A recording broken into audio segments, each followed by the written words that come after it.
Alhamdulillah wassalatu wassalamu ala rasulillah wa ala alihi wa sahbihi wa man wala.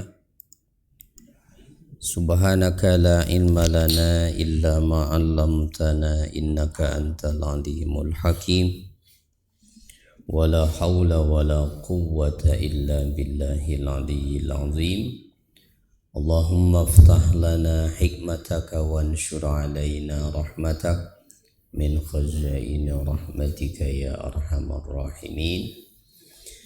Alhamdulillah, puji syukur senantiasa kita panjatkan kehadirat Allah Subhanahu wa taala di pagi hari ini. Kita masih diberikan nikmat kembali bisa melaksanakan sholat subuh berjamaah. Dan insyaallah pagi ini kita akan melanjutkan kajian Al-Quran masih surat Al-Haqqah ayat ke-25 insyaallah. Kita baca dulu ya.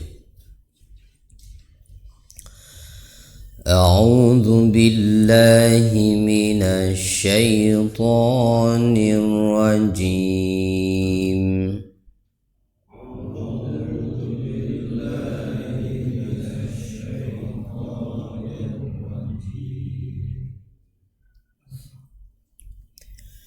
Bismillahirrahmanirrahim.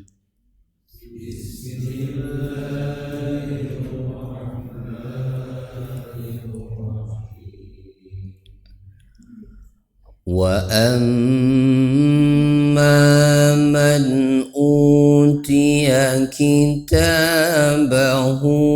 bishimalihi fayaqul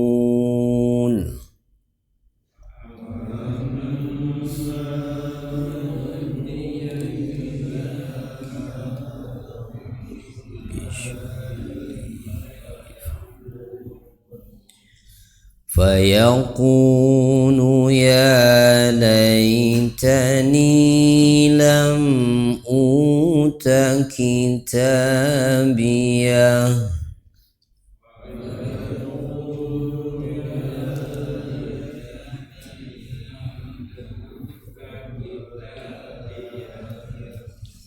walam adri ma hisabiyah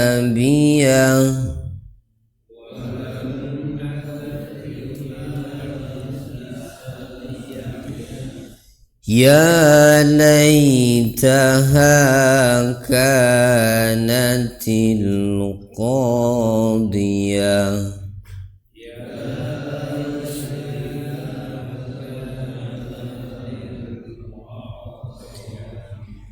ma aghna anni maliyah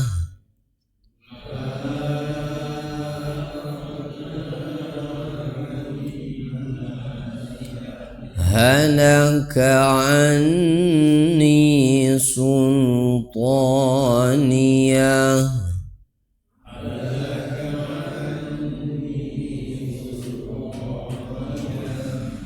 khudhuhu faghulluh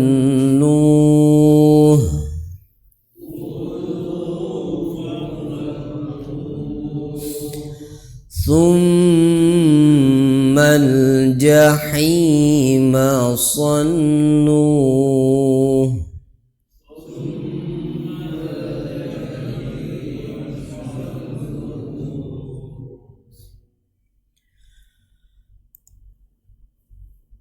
thumma fi silsilatin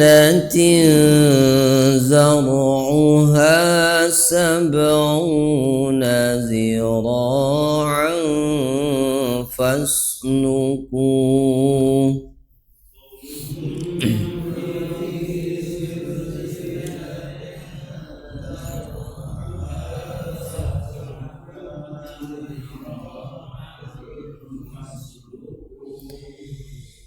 innahu kana la billahil azim.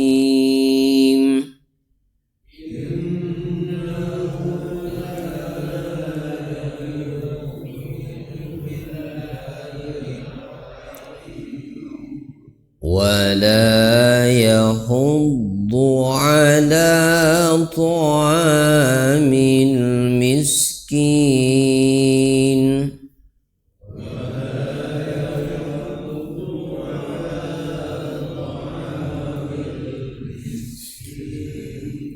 فليس له اليوم هاهنا حميم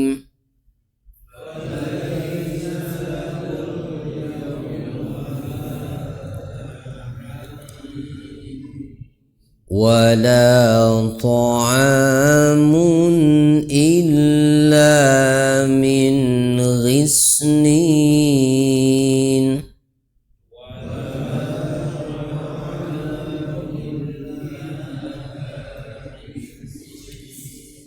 لا يأكله إلا الخاطئون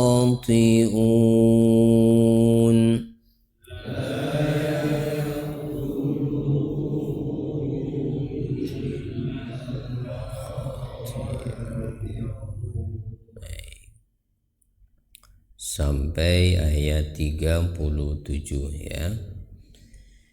Ini pembahasannya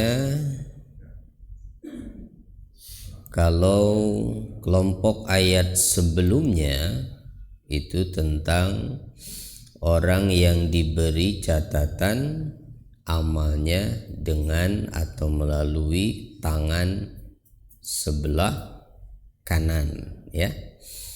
Jadi berarti pembahasannya ini masih seputar taqrir aqidatil ba'si wal jaza, menetapkan keyakinan akidah akan adanya hari kebangkitan dan pembalasan dengan menyebutkan peristiwa yang terjadi di sana.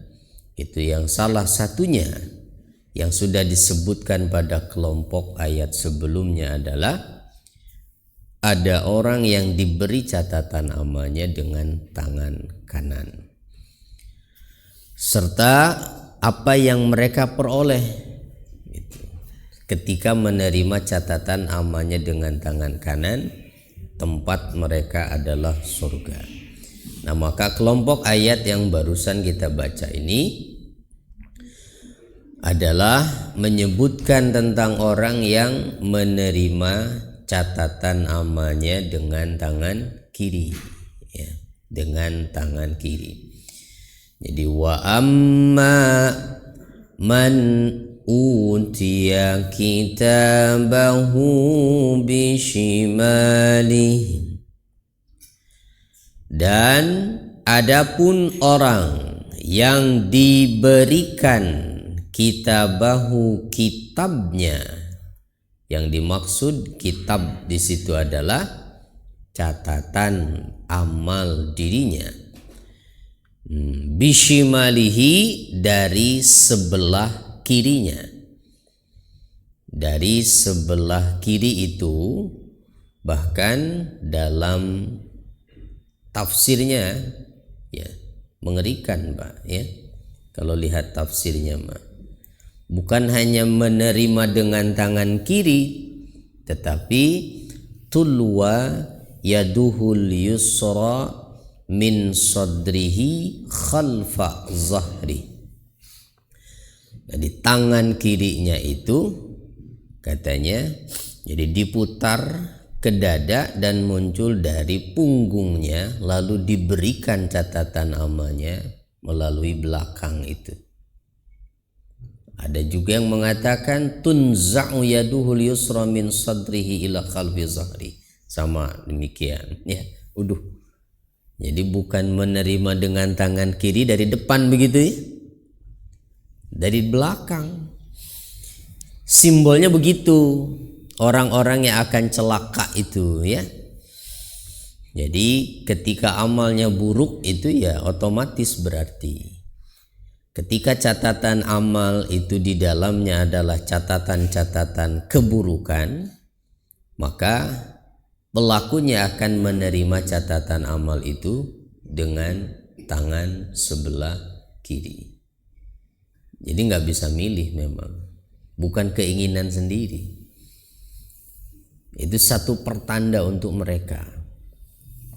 Makanya ketika mereka yang menerima catatan amalnya dengan tangan kanan menerima catatan itu, mereka gembira kan?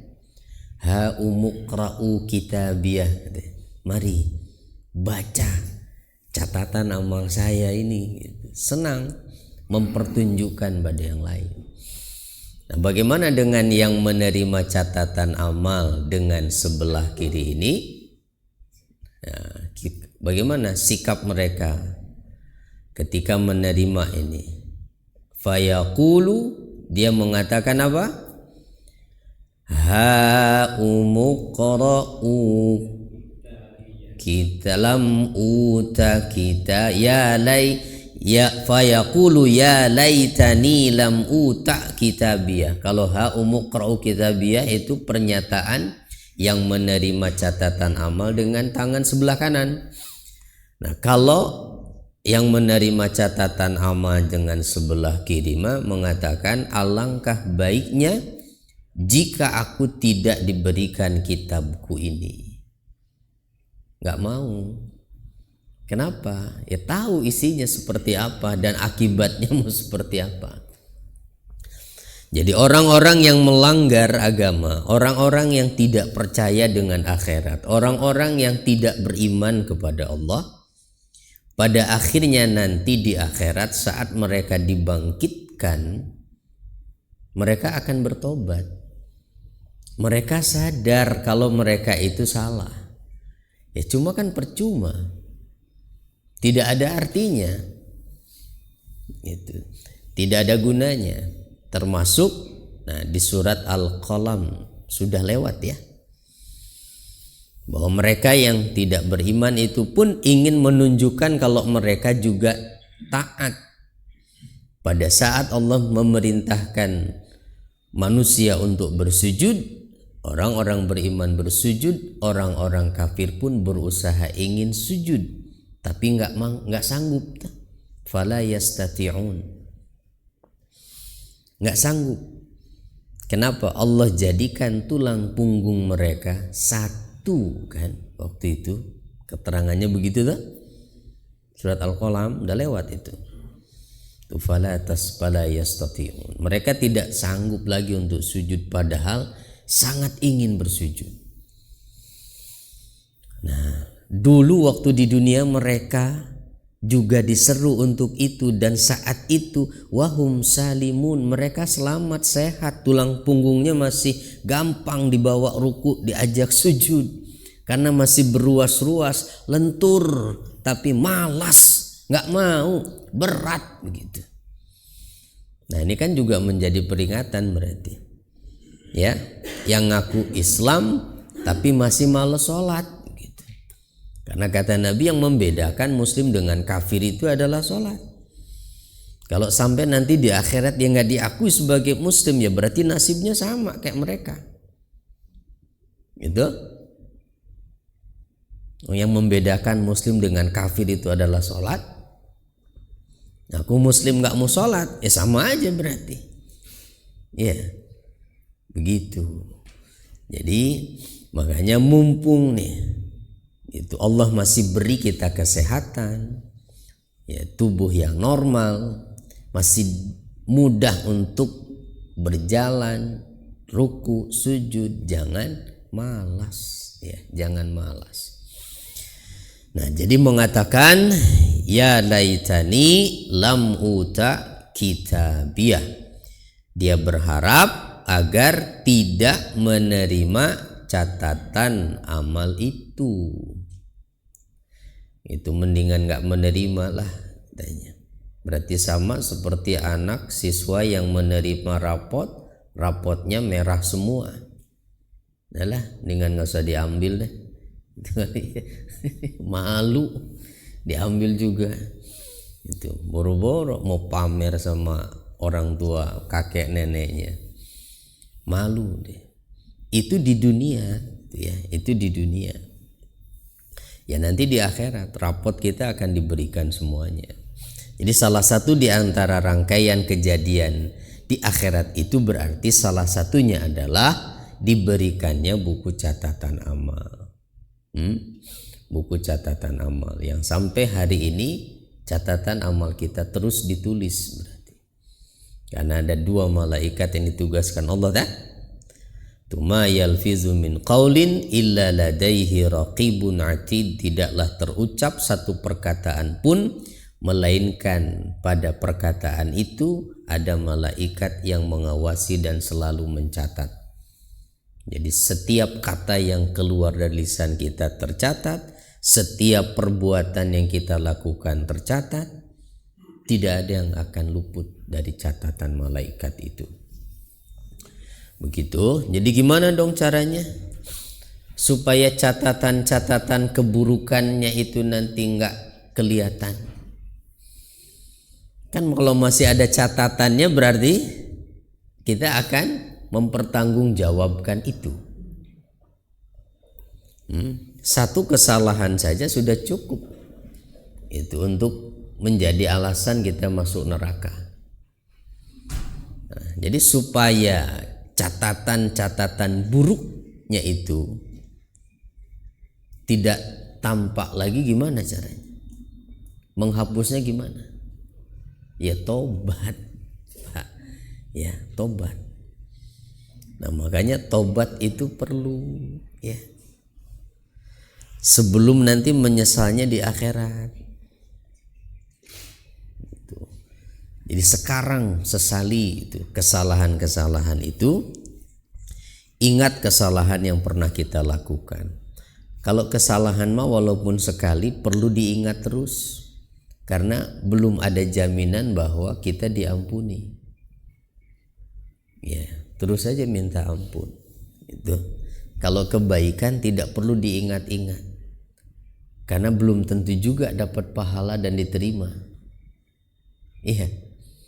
Apa sudah ada jaminan sholat-sholat yang sudah kita kerjakan itu diterima oleh Allah? Enggak ada. Siapa yang jamin? Ya, tapi setan itu justru cerdik. Godaannya terhadap orang yang ahli ibadah, merasa sudah banyak kebaikannya, merasa tidak punya kesalahan. Tuh, muncullah ujubnya. Gitu, takabur, merendahkan yang lain, udah itu jadi teman iblis dah. Ya gampang sekali gitu. Gitu ya. Nah makanya hati-hati, waspada. Kita lanjut, apalagi yang dikatakan orang yang menerima catatan amal dengan tangan kiri ini. Walam adri ma hisabiyah, sehingga aku tidak mengetahui bagaimana perhitunganku, hisabanku, kalau tidak menerima catatan amal itu. Itu makanya dia berharap tidak menerima supaya tidak mengetahui hisabnya. Begitu. Ya walam adri ma hisabiyah ayyatamanna annahu lam yu'ta kitabahu lima yara fihi min qabaihi a'malih. Jadi ungkapan ayat tadi ini menggambarkan bahwa orang tersebut mengangankan sekiranya ia tidak diberikan catatan amalnya. Kenapa? Karena ia melihat amal-amal buruknya yang ada di dalam catatan amal itu. Bahkan lihat ayat lanjutannya, ya. Sesuatu yang waktu di dunia paling dibenci untuk disebut, paling dibenci untuk diingat, paling dibenci untuk dibahas, saat itu adalah sesuatu yang diinginkannya. Apa? Ya laitaha kanatil qadiyah. Apa katanya? Duhai kiranya kematian waktu di dunia itulah yang menyelesaikan segala sesuatunya. Apa maknanya? Bahwa duhai kiranya kalau memang seperti ini adanya gitu kira-kira ya, mendingan saya mati saja deh seperti waktu di dunia dan gak hidup lagi gitu. Berharap mati dan gak hidup lagi. Yang diharapkannya itu padahal waktu di dunia kalau bahas kematian paling benci. Ya. Itu. Ya laital mautatallati muttuha fid dunya kanatil qadiyah.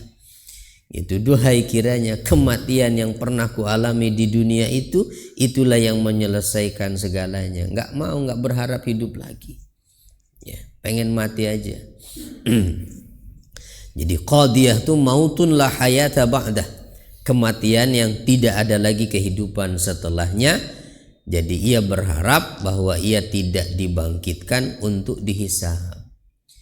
Yatamannal mauta walam yakun indahu fid dunya syai'un akraha minal maut, kata Imam Qatadah, bahwa ia menginginkan kematian padahal waktu di dunia tidak ada sesuatu yang paling dia benci selain kematian.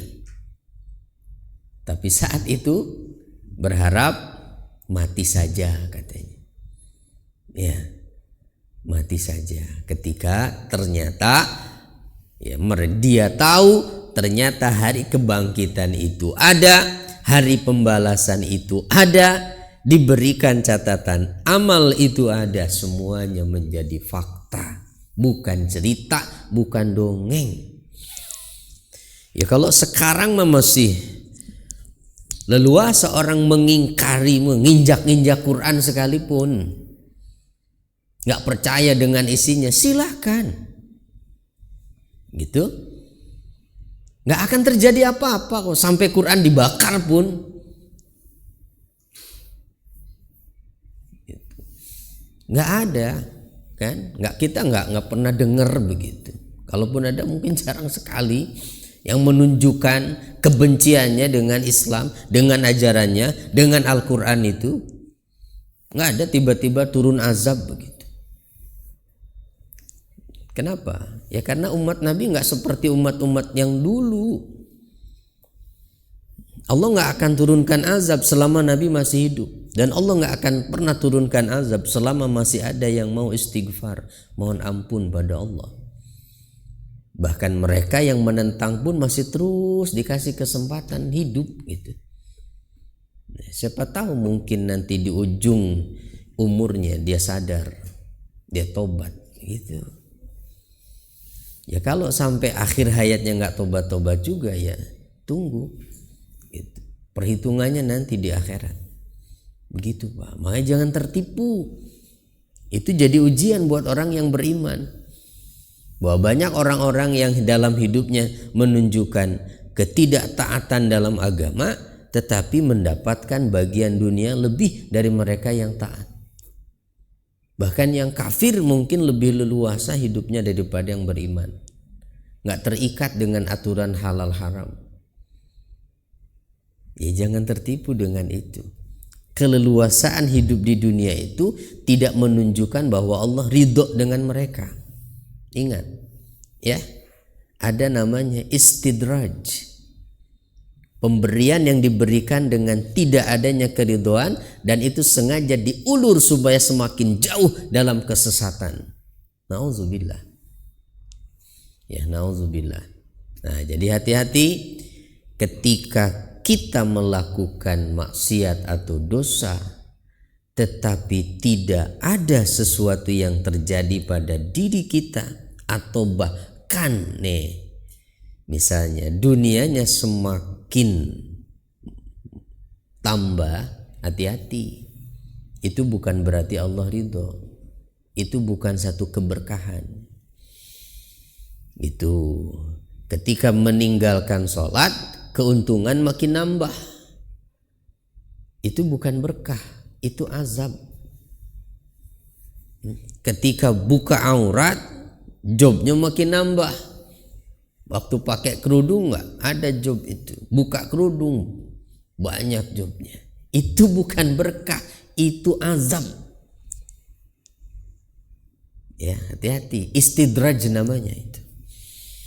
Nah, kalau orang beriman, nah makanya kalau masih orang itu diridhoi oleh Allah, makanya ditakar rezekinya sesuai dengan yang Allah ridhoi, sesuai yang maslahat untuk dirinya.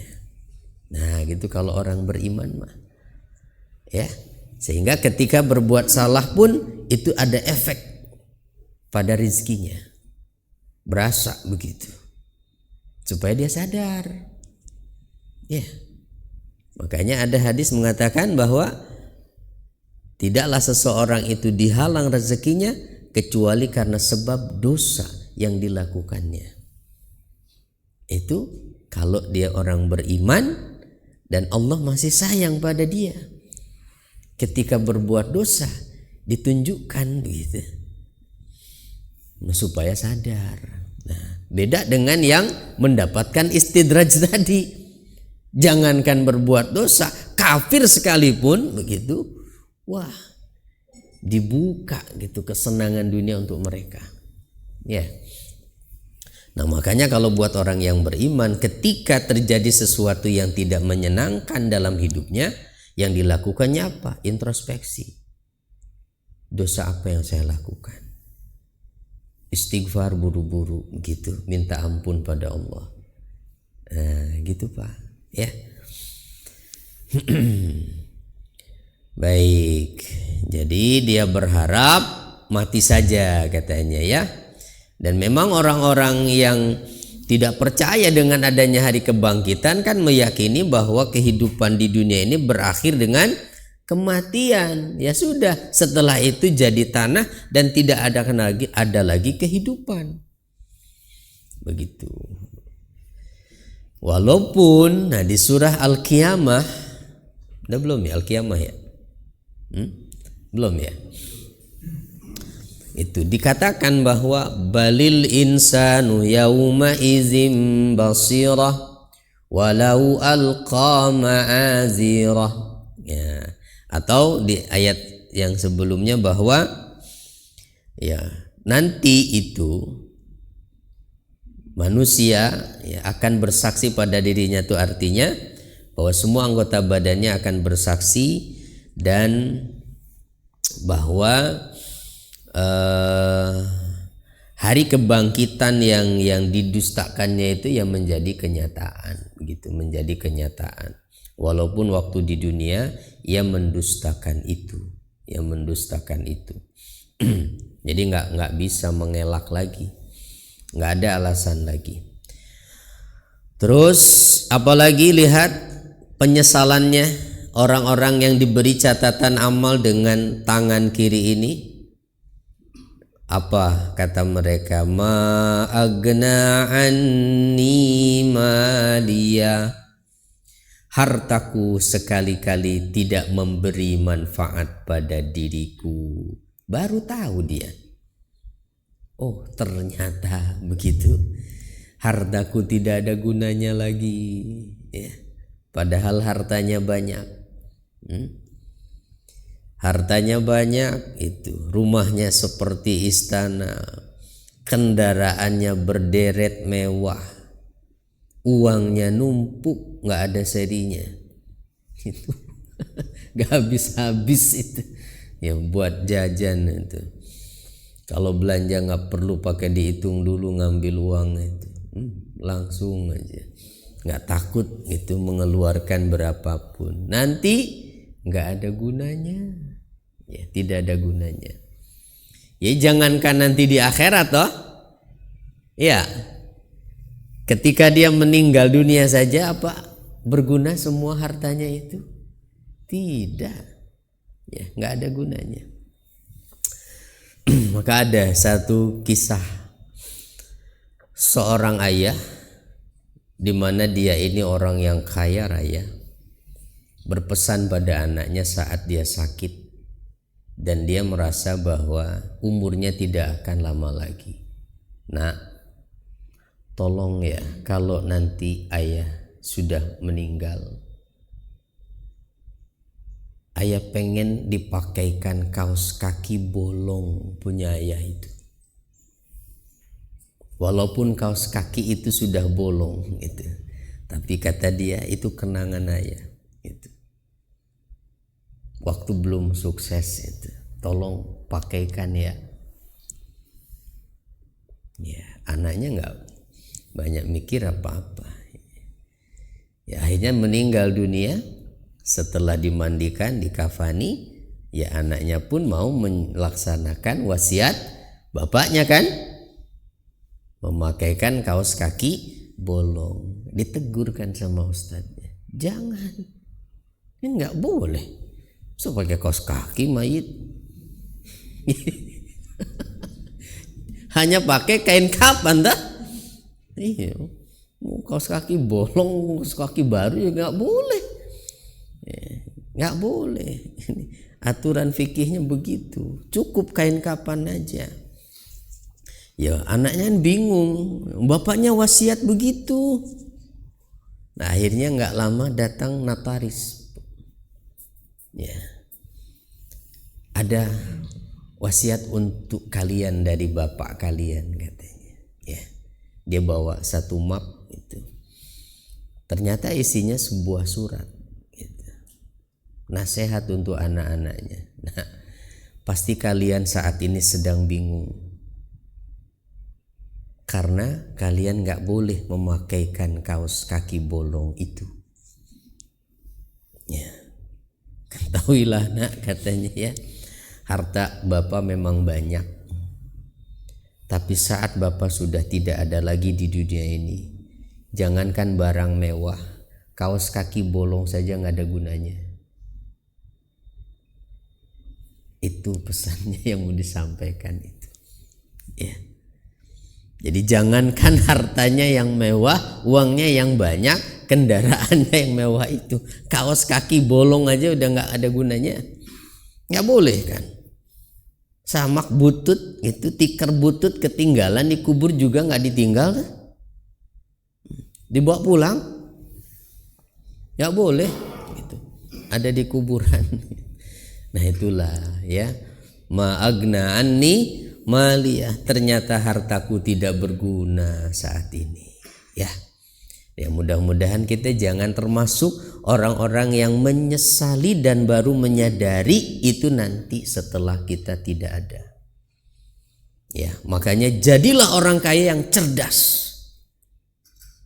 Bagaimana caranya supaya harta yang dimilikinya ini dibawa sampai ke akhirat? Nah, caranya gimana? Bisa nggak dibawa sampai akhirat? Bisa. Caranya salurkan, jangan disimpan terus. Gitu. Ya, karena uang yang kita punya itu ya tidak ada gunanya ketika tidak dimanfaatkan. Dia hanya numpuk sebagai kertas saja. Kita meninggal juga nggak berguna.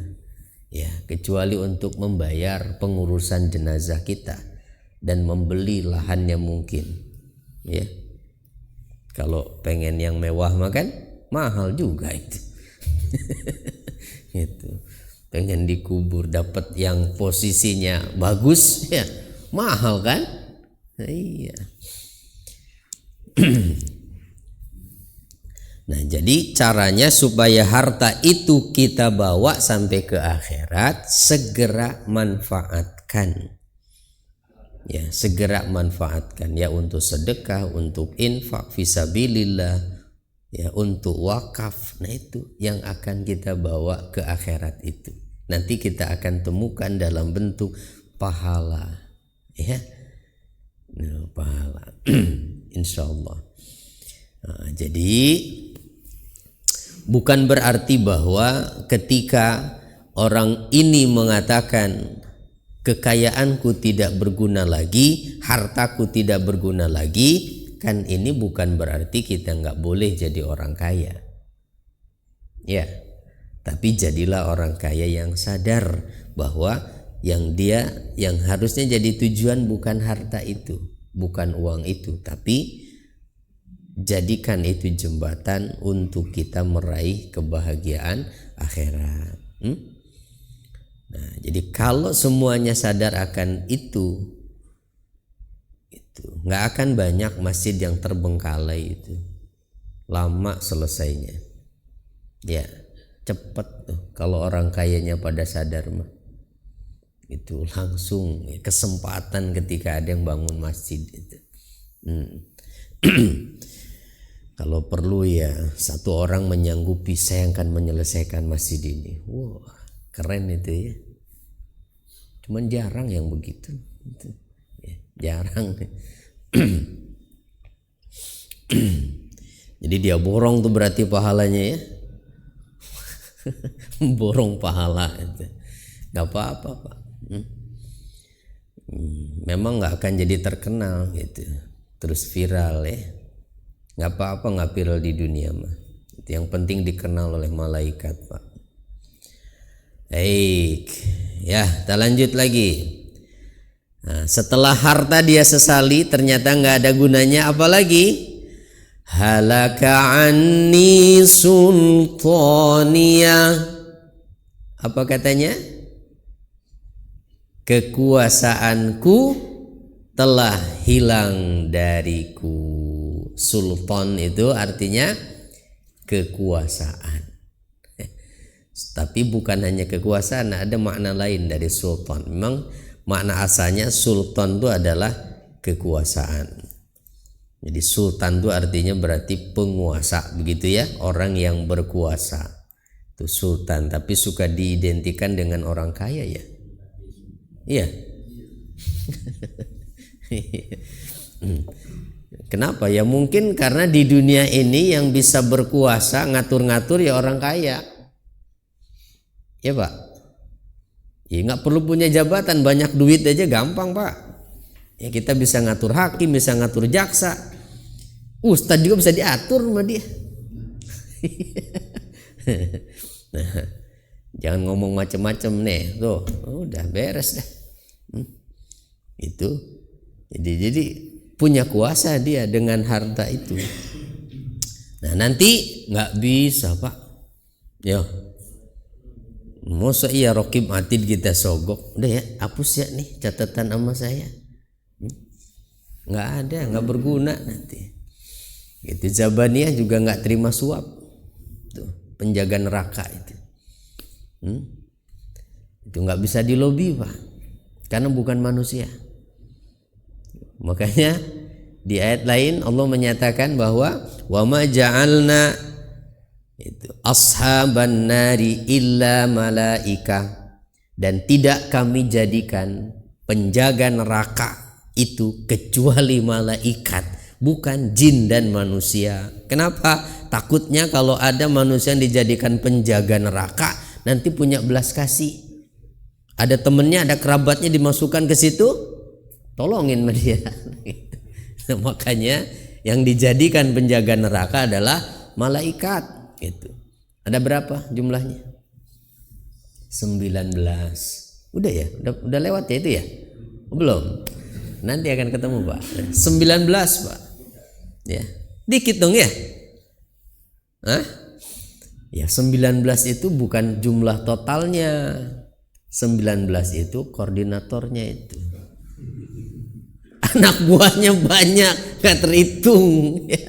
Itu anak buahnya banyak Pak. Itu makanya jadi apa? Jadi olok-olok itu ayat sama orang kafir ketika Allah menyatakan bahwa jumlah penjaga neraka ada 19. Ada yang songong kan, udah gampang itu, cuman 19 mah, saya ngadepin 17 dah sendirian. Dikira kayak satpam kali.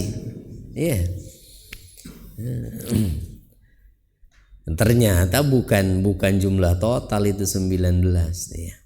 Halaka anni sultannya. Maka ayat ini tentunya harusnya kalau orang yang baca Al-Quran dan paham begitu, Membuat dia sadar bahwa kekuasaan itu bukan hal yang seharusnya dia sombongkan. Jabatan itu bukan sesuatu yang harusnya menjadikan dirinya angkuh.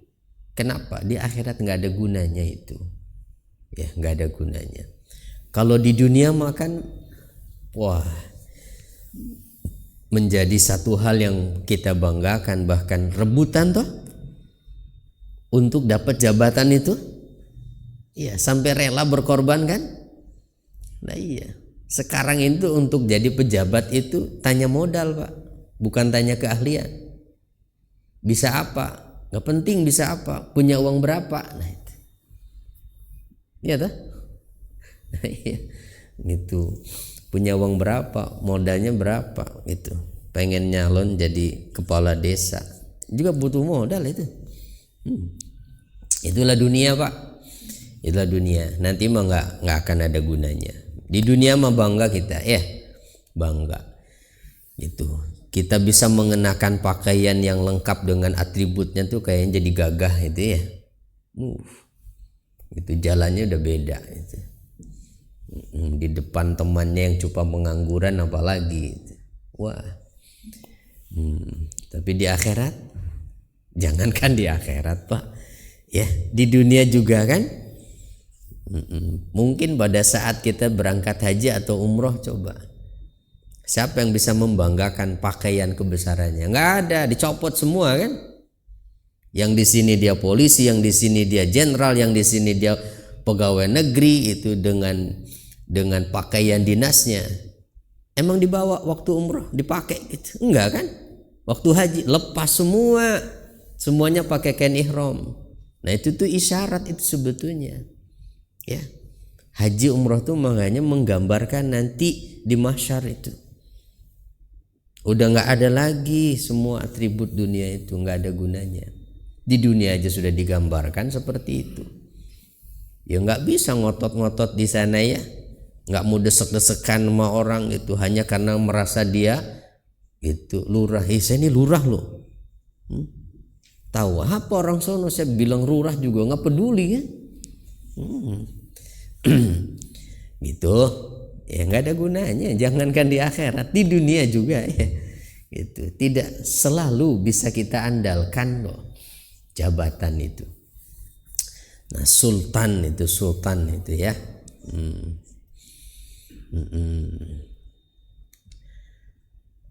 Aduh, terus apa lagi?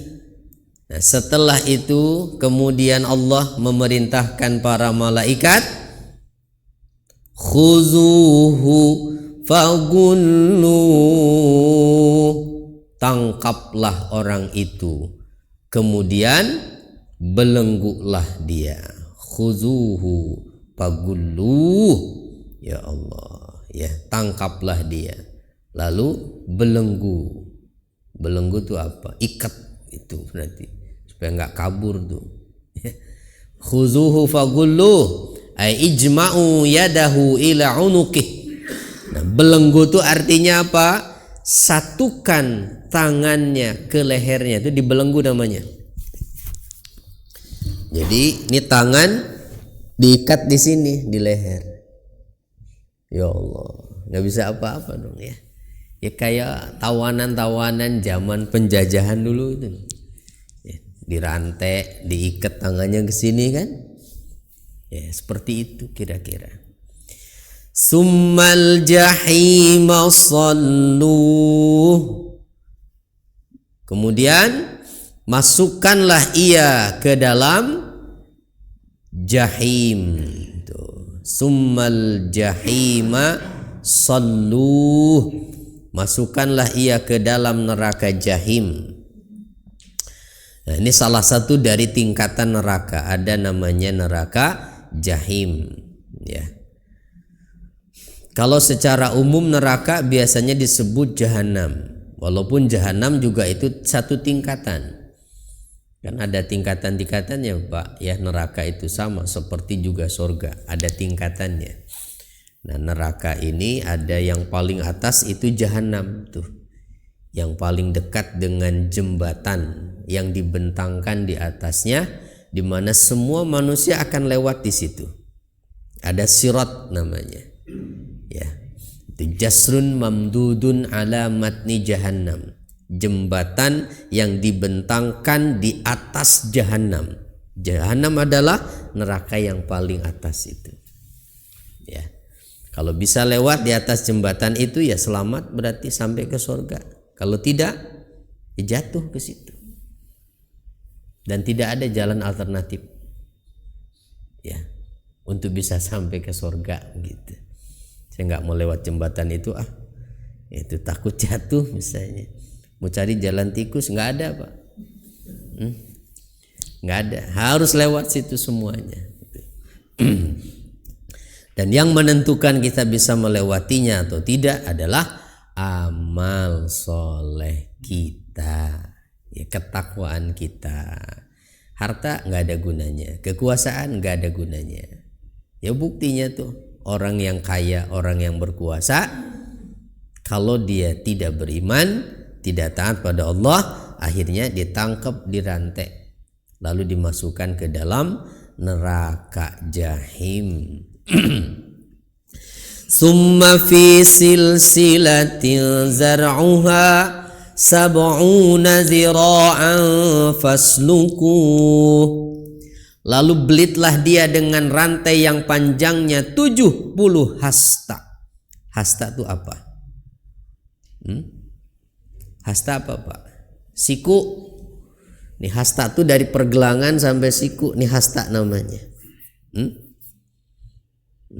Kalau dari siku ke sini ini namanya lengan. Nah, kalau dari pergelangan sampai siku hasta, zira. Ya. Nah, 70 hasta itu jadi ukuran. Ya, sebutan hasta itu untuk menunjukkan satu ukuran panjang. Ya, entah berapa inci ya itu. Ya, tergantung orangnya dong berarti. Yang dipakai ukuran hastanya siapa? 70 hasta itu. 70 hasta manusia apa 70 hasta apa? Masya Allah. 70 hasta manusia aja kan panjang banget tuh. Iya. Kalau hasta manusia yang dipakai standarnya, ya, satu hasta ini aja kan ada berapa senti kira-kira nih? Ya mungkin 30, 40 ya ada 50 tuh kali 70. Berapa tuh? Panjang banget ya. Malah Ibnu Abbas nih di dalam Tafsir Ma'alimut Tanzil ada keterangan dari Ibnu Abbas mengatakan sab'una zira'an bi zira'il malak. 70 hasta itu dengan ukuran hastanya malaikat. Waduh. Panjang banget dong. Ya. Gitu. Lalu bukan cuma itu, Pak, dibelitnya itu rantai. Kalau cuma dibelit di luarnya melingkari badannya mah. Tapi fatadkhulu fi duburihi wa takhruju min mankhari. Itu rantai dimasukkan lewat duburnya, keluar dari lubang hidungnya. Astagfirullahalazim. Ya, berarti kayak apa ya? Ya kayak binatang mau dipanggang gitu berarti ya. Astagfirullah. Nah, sab'una zira'an kullu zira'in sab'una ba'an kullu ba'in ab'ad mimma bainaka wa baina Makkah. Ada lagi keterangan dari Naub Al-Bakali katanya, itu rantai panjangnya 70 hasta. Setiap satu hastanya itu ukurannya 70 depak. Setiap satu depaknya lebih jauh dari jarak dirimu dengan Mekah. Astagfirullahaladzim. Nah, emang orangnya segede apa sampai rantainya sebesar itu dan panjang sekali? Ya kan ukuran manusia kecil toh, Pak.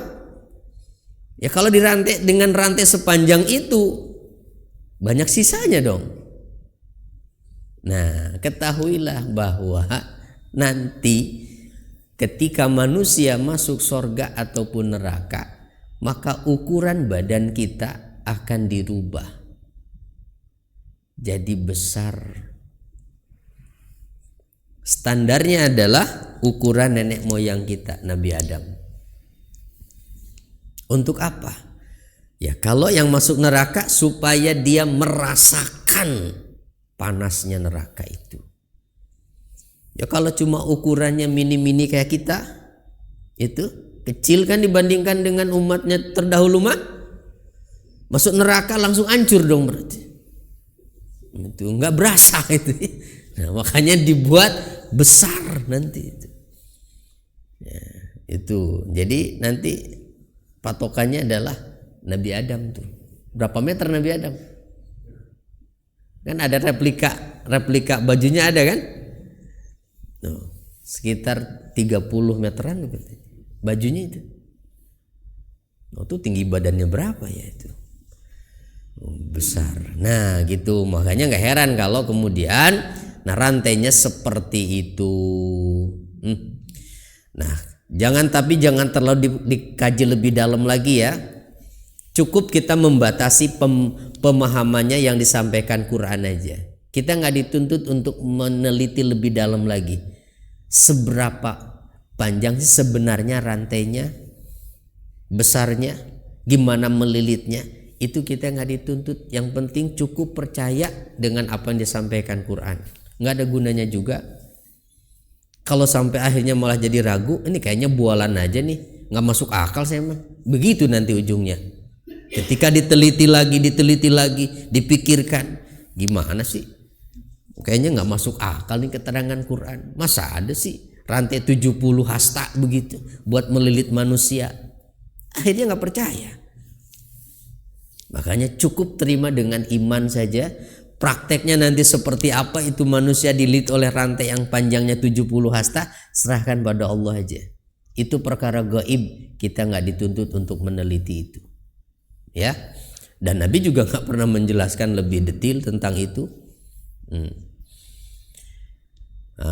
Jadi hati-hati ya, jangan kita banyak membahas hal-hal yang justru tidak akan menambah keimanan gitu.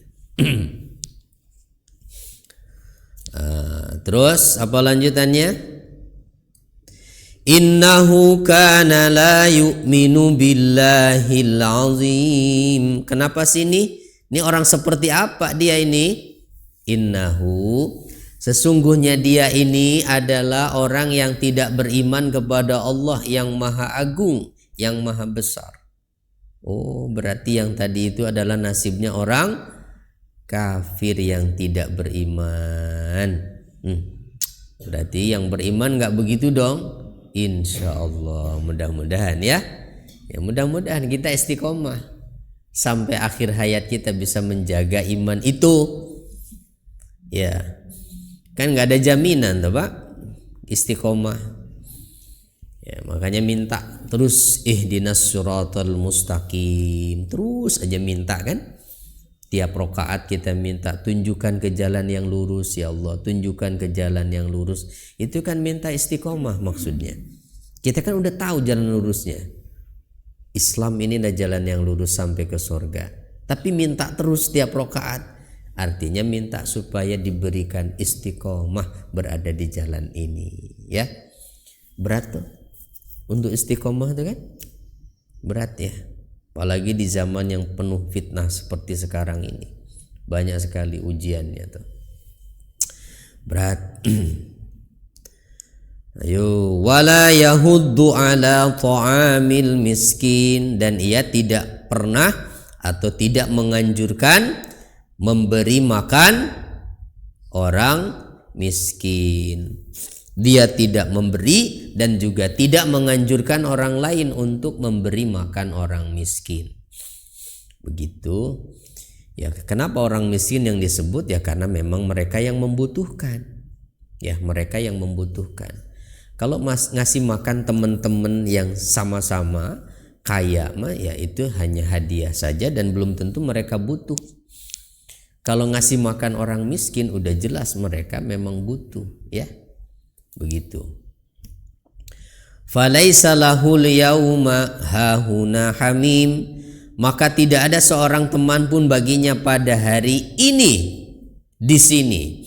Falaisa lahul yauma hahuna hamim. Nah, ada juga yang mengartikan hamim itu bukan teman tapi minuman. Tidak ada minum. Gitu. Laisal yauma hahuna hamim. Tidak ada hari itu bagi dirinya hamim wala ta'amun, dan tidak ada makanan. Atau hamim itu adalah qaribun yanfa'uhu wa yashfa'ulah, teman dekat yang bisa memberi manfaat dan bisa menolongnya, katanya tuh hamim tuh ya. Wala ta'amun illa min gislin, juga tidak ada makanan kecuali gislin. Tidak ada makanan baginya kecuali gislin. Apa itu gislin? Darah dan nanah yang mendidih. Aduh, itu gislin itu adalah sodidu ahlin nar, darah dan nanahnya penghuni neraka. Astagfirullah. Ka'annahu gusalatu juruhihim wa quruhihim. Itu. Ada lagi yang menafsirkan bahwa gislin adalah syajarun yakuluhu ahlun nar, adalah pohon yang akan menjadi makanannya para penghuni neraka, yang dalam ayat lain itu disebut zakum ya, pohonnya itu yang kelopak mayangnya katanya seperti kepala setan tuh, zakum itu.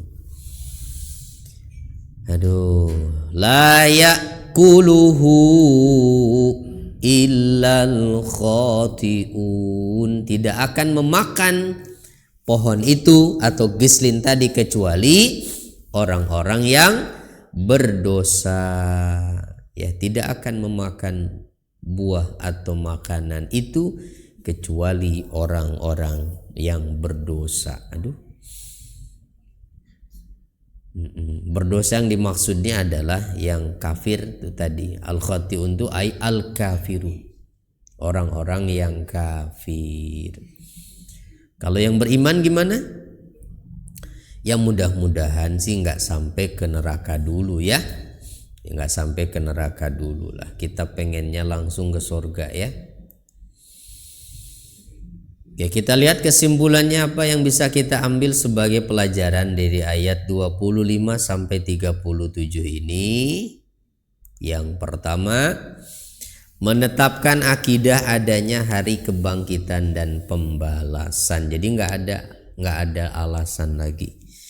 Buat kita yang membaca Al-Quran, ini menjadi pesan untuk memperkuat keyakinan itu. Karena kalau kita baca Quran itu kan hakikatnya kita sedang diajak bicara oleh Allah. Ini kan firman Allah. Jadi tujuannya apa? Baca, pahami, jadikan itu keyakinan di hati. Itu ya, bukan cuma nyari pahala dengan baca Quran itu. Yang paling penting adalah jadi panduan hidup. Kan begitu ya.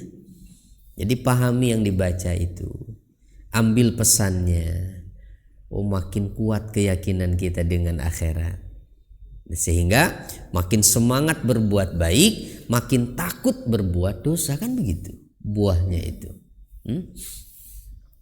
Kalau baca Qur'annya dengan memahami isinya.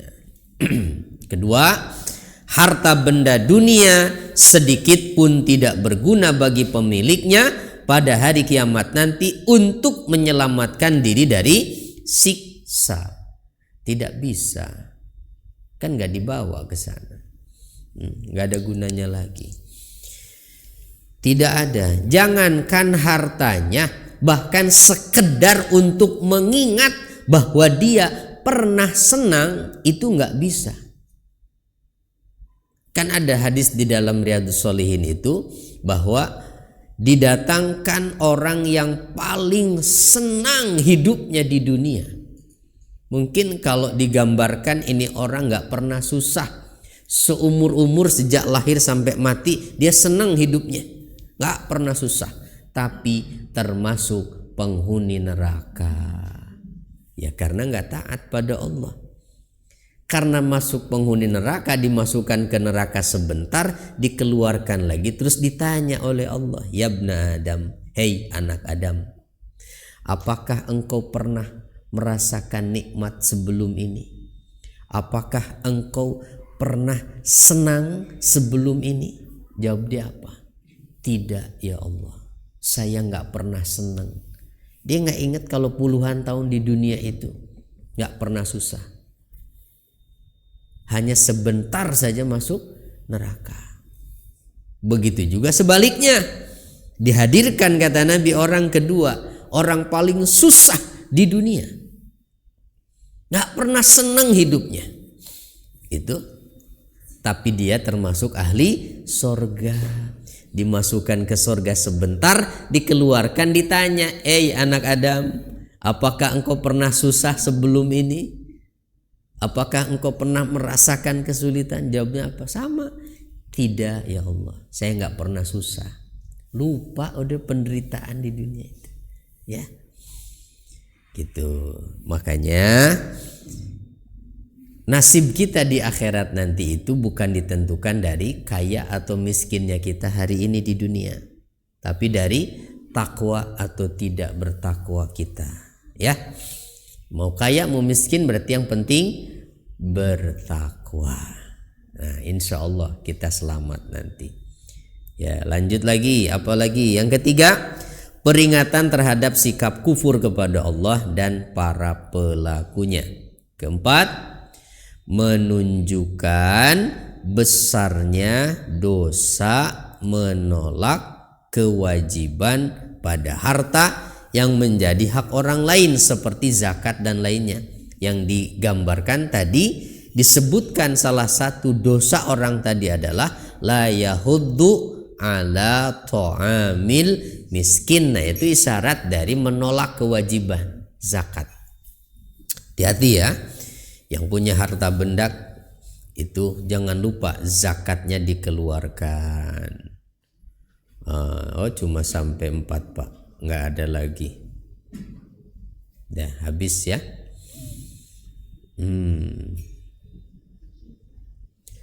Nah selesai berarti sampai di situ surat apa nih tadi, Al-Haqqah ya. Masih ada, belum khatam sih ayatnya, sisanya masih ada nih surat Al-Haqqah nih.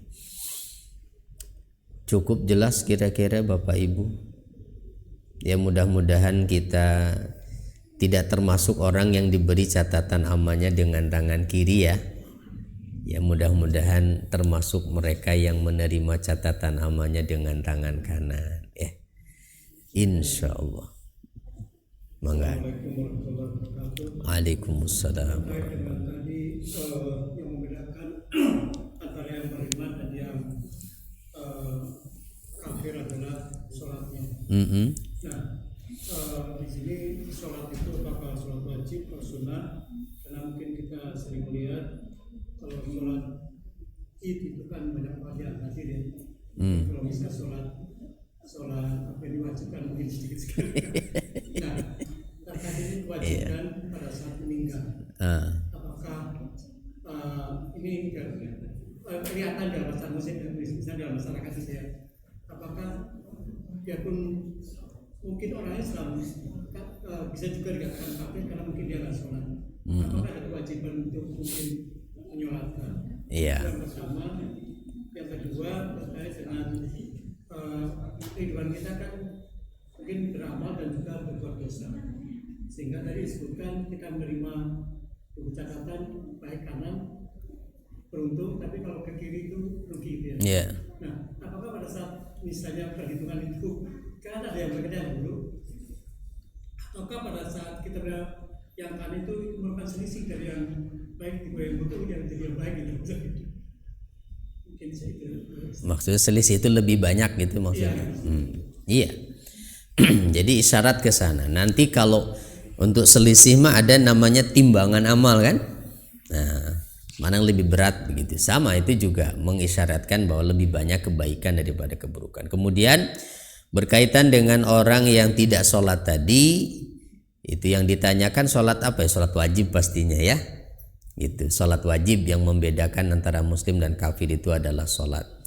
Lalu kaitannya dengan mungkin punya teman atau tetangga yang mengaku muslim tetapi secara zahir kita tidak mengetahui dia sholat. Bagaimana kalau meninggal sholatin enggak? Pertanyaannya tadi begitu. Nah, kalau kaitannya hukum zahir, maka patokannya adalah fahkum bizzawahir wala tahkum bissarair. Hukumi setiap orang itu dengan apa yang nampak secara zahir, dan jangan yang jadi patokan hal-hal yang tersembunyi. Kaitannya dalam hal yang ada tersembunyi soal keimanan dia, apakah dia ini masih beriman atau tidak, kita kan nggak bisa tahu.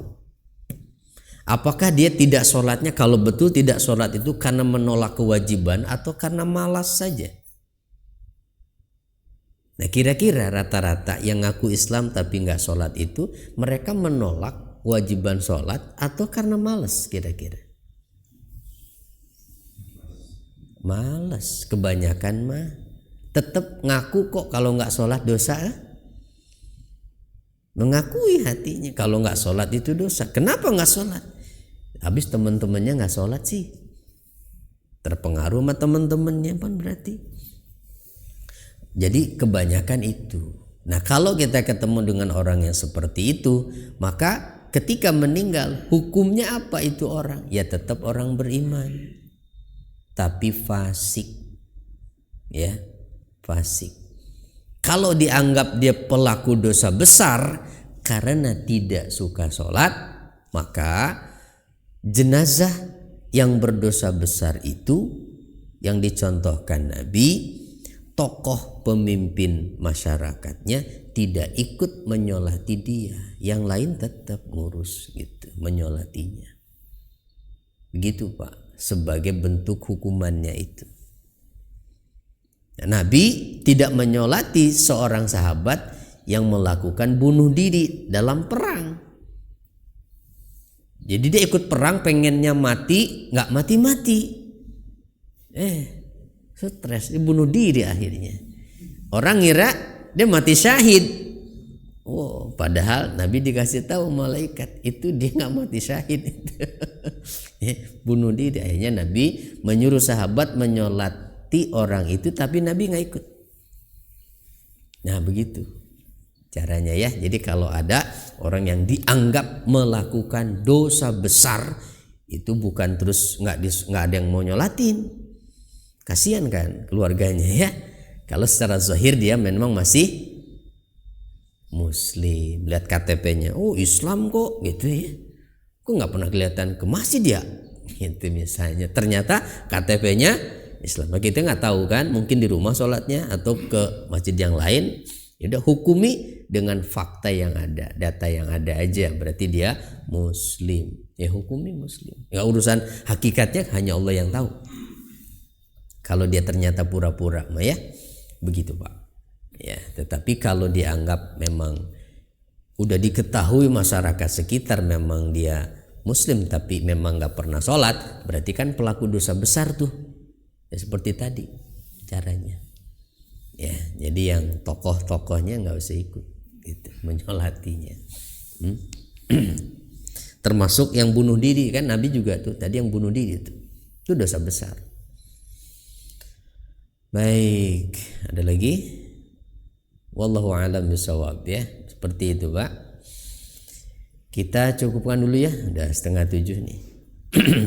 Subhanakallahumma wa bihamdika asyhadu an la ilaha illa anta astaghfiruka wa atubu ilaik. Assalamualaikum warahmatullahi wabarakatuh.